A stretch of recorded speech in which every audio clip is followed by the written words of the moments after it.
Hey guys, you're listening to the English Made Simple show. This is episode number 302, number 302, número 302.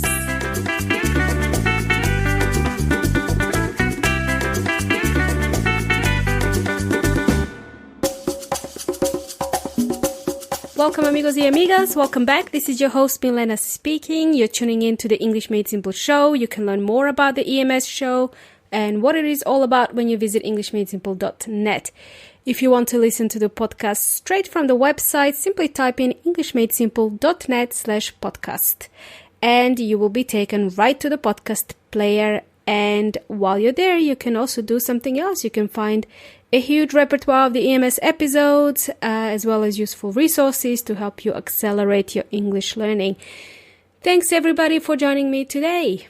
Hope everybody's doing well. I know you've been waiting a long time for this episode. So let's not waste any more of our precious time and let us dive straight into today's episode.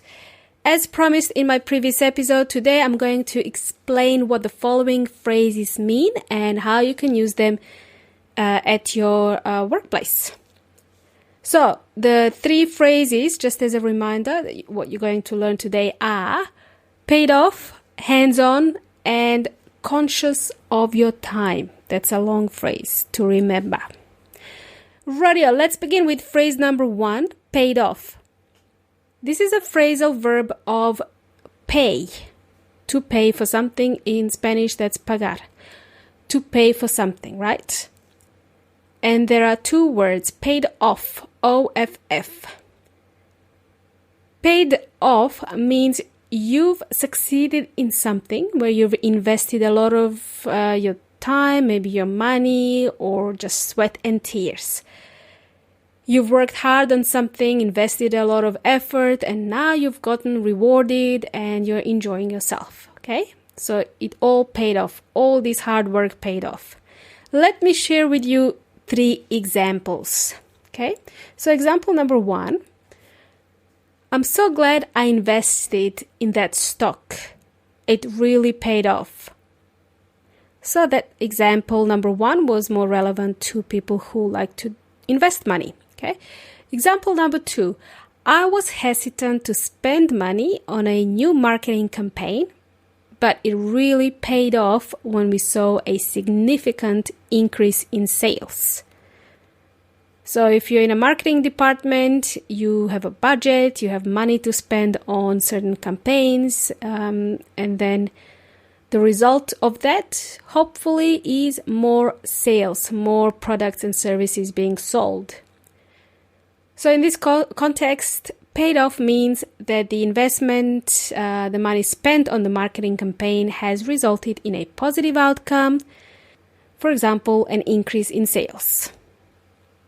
Let me share one more example with you guys. Example number 3.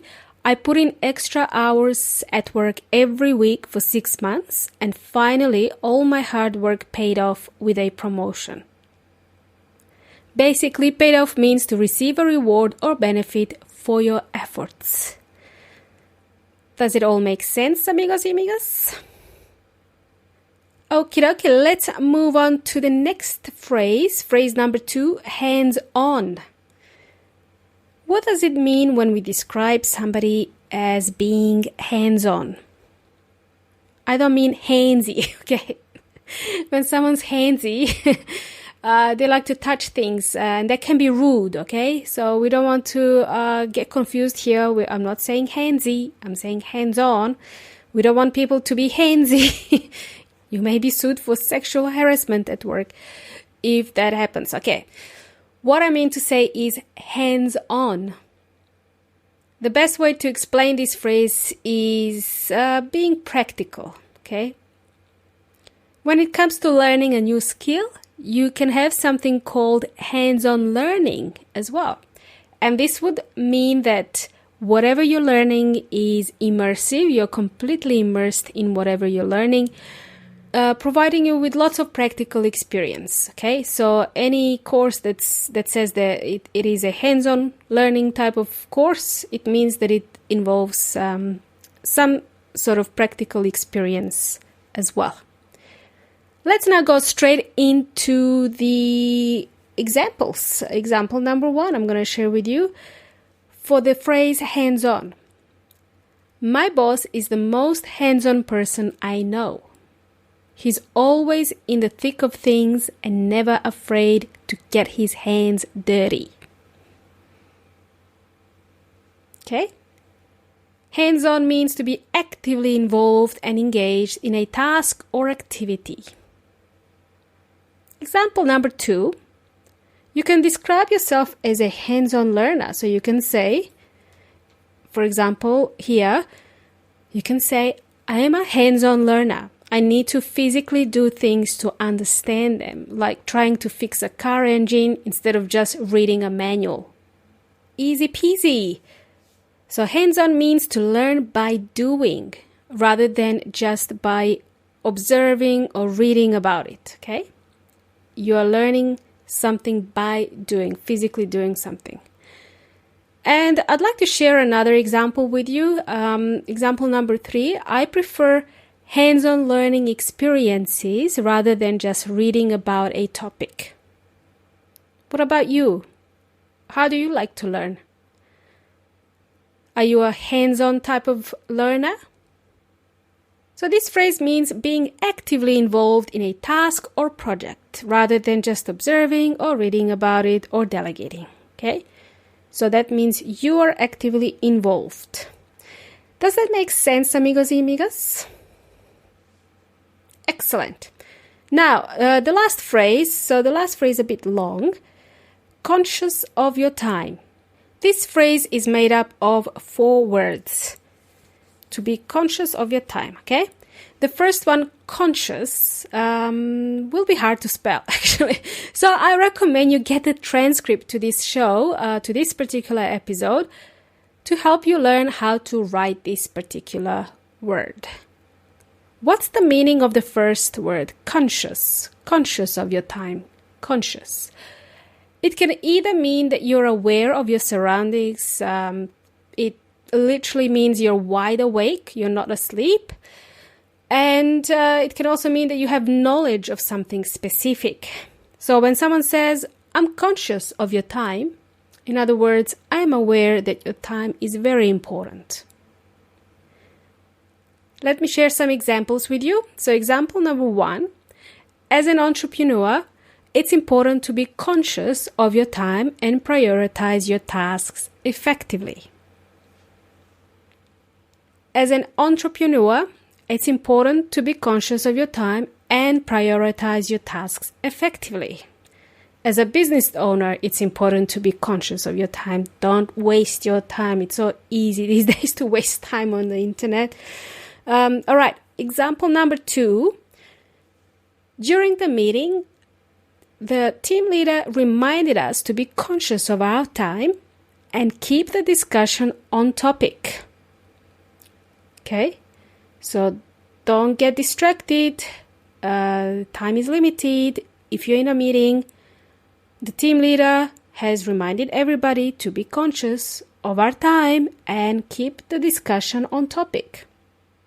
So in this last example, this phrase means being aware of the passage of time and using it wisely, being mindful of how much time is being spent on something and trying to make the best use of it, of this time. I'll give you a couple more examples as this phrase is really important. It's used a lot in workplaces. It can be used a lot when you're speaking with somebody. It doesn't have to be business related, but if you're showing respect to someone, you can use this phrase. So let me share a few more examples. Example number 1, I'm always conscious of my time.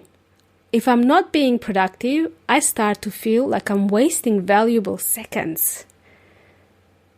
Cool. I think we are getting a hang of this. We are understanding what all this means. So conscious of your time means being aware of how you're using your time and making an effort to use it efficiently. Example number 2, let me share this last example.